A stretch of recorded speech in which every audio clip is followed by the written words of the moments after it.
Gravity Falls, a show of humor, mystery, and casual viewing. Unless you're me. My name is Christian. You're probably wondering why I'm dressed as Dipper Pines and about to rewatch the entire series.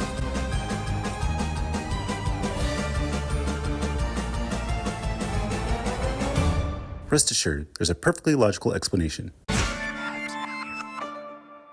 Alright, now move on to Dipper versus Manliness. And this episode's okay. Not really too much going on in this episode. Pretty much it's just Dipper proving that he's a man. Him, Mabel, and Stan kind of go to Greasy's diner, and there's kind of like this manliness test. And then, Dipper tries to prove that he's a man, and then tries to do the test, and then it just says that he's, like a wimpy character. And then we get, Manly Dan, who kind of comes in, presses his pinky on the machine, and then wins the whole restaurant with different pancakes. So then Dipper's feeling all insecure. So then he goes into the forest and meets with the character of Hutzbar the Mantor, which is basically like a minotaur, but half man, half Tor in a way. There's one little reference that the Manitors make to mermaids, and then mermaids will become characters later in the series in a specific episode. So then Hutzbar kind of becomes like his mentor, and then takes him to the man cave where there's a bunch of other Manitors, and Dipper pretty much wants to become a man. So then he kind of does all these different rituals in order to become a man, and one of his final tests is that he must defeat a creature called the multi-bear, which is like a bear with a bunch of bears everywhere kind of fused on him. And then Dipper kind of goes into the mountains, then confronts the multi-bear, and then is about to kill him, but then the multi-bear kind of has like one last request of listening to his favorite song by Icelandic pop group called Baba, which is called Disco Girl. And then earlier in the episode, we realize that Dipper is actually a big fan of Baba, and Disco Girl is one of his favorite songs, and then he's embarrassed by anybody finding out about it. So then he decides to spare the multi-bear's life, and then he kind of goes back to the Manitors and tells them what happened. And then, of course, they tell him that he'll never be a man. They kind of banish him from the man cave, but then,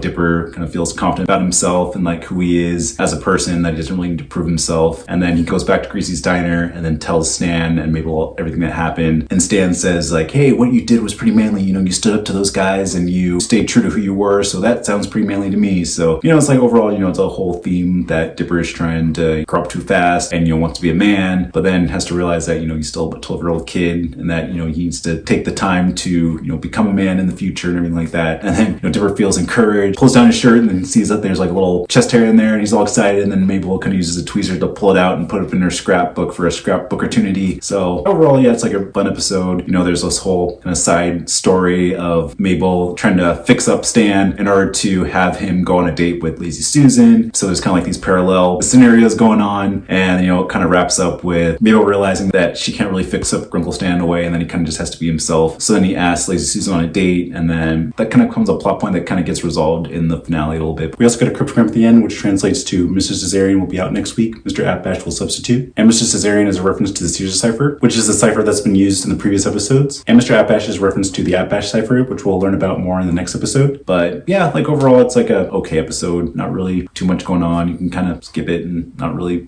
miss anything. But yeah, there's some like fun parts in it. And actually, Alex Hirsch at first was kind of embarrassed by this episode and actually wanted to kind of have Disney not air the episode at all. But then he decided to just go with it. And then, listen to the commentary. He says like, oh yeah, actually this is like a really good episode. And yeah, I agree. It's like a fine episode, but yeah, definitely not one of the better episodes. I think because like there's not really like a mystery that has to be solved in this episode, and the fantastical creatures are just kind of walking around in the open, and there's not really like a sense of discovery about it. So maybe that's why it's kind of like one of the lower rated episodes. But yeah, overall, like it's okay and has a couple fun moments and a couple fun characters in it that will kind of be somewhat important later down the line.